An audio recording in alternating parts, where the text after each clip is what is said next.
Hello friends, welcome to our channel Brain Alive. In this video, we will discuss transistor shunt voltage regulator.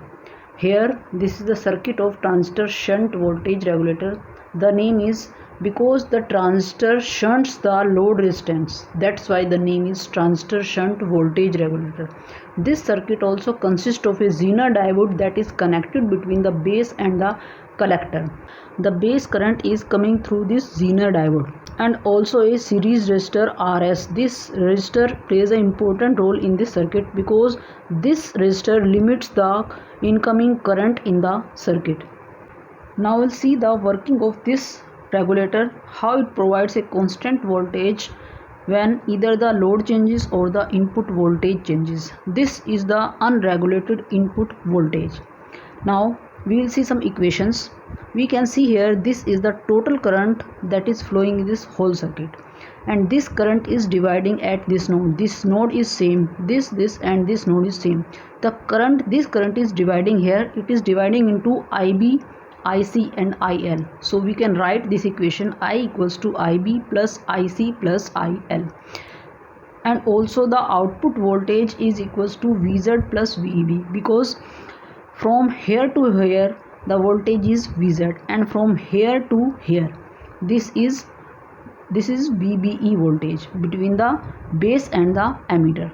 So the output voltage is equals to VZ plus VBE. Now we will apply KVL at the input side. If assuming the current is flowing in this direction, so the minus V in plus I into RS plus VZ plus VB equals to 0 is the KVL in the input side. So this is the equation. We know that VZ plus VB is equals to output voltage. So we will put in place of this V output. So after manipulating this equation, we will get V output equals to V in minus I into RS.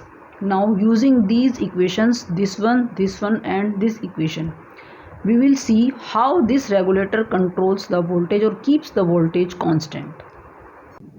Let us suppose input voltage increases. If input voltage increases, the current I also increases. If I increases, the voltage drop across this resistor also increases. So using this equation, if this term increases and also this term increases, as this term is subtracted from this term, so all the increase is subtracted here and the output remain constant. Now suppose here in this case input voltage decreases. If this input voltage decreases, the current I also decreases. If this current I decreases, the voltage drop across this resistor RS also decreases. So according to this equation, if this term decreases and also this term decreases, the voltage will remain constant. Now suppose RL increases. If RL increases, the output voltage also increases. To keep the output voltage constant, IL must decrease. Now we'll see how this IL decreases. Suppose the output voltage due to increase in the RL, output voltage increases. According to this equation, if output voltage increases, if output voltage increases due to increase in RL, as VZ is constant, this does not change, this is constant. So what will increase? The VB voltage increases. So if this voltage increases, the change will be here, means VB will increase as this VZ is constant. If VB increases, here this is VB, if VB increases, this will increase the current IB, means this current will increase, and if this current increases, this will increase the conductivity of the transistor and the IC will increase. If this IC increases, as this is constant, because here the input voltage is not changing, it is constant, so I will also be constant. As this is constant, this is constant. If this is constant, this is increasing.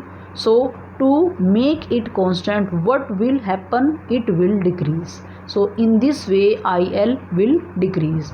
So in this case RL increases, IL decreasing using this process.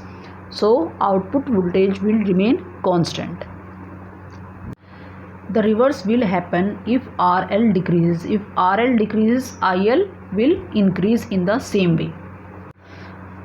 I hope you are able to understand the working of the transistor now. So if you like the video, please hit the like button and subscribe the channel. Thanks for watching the video.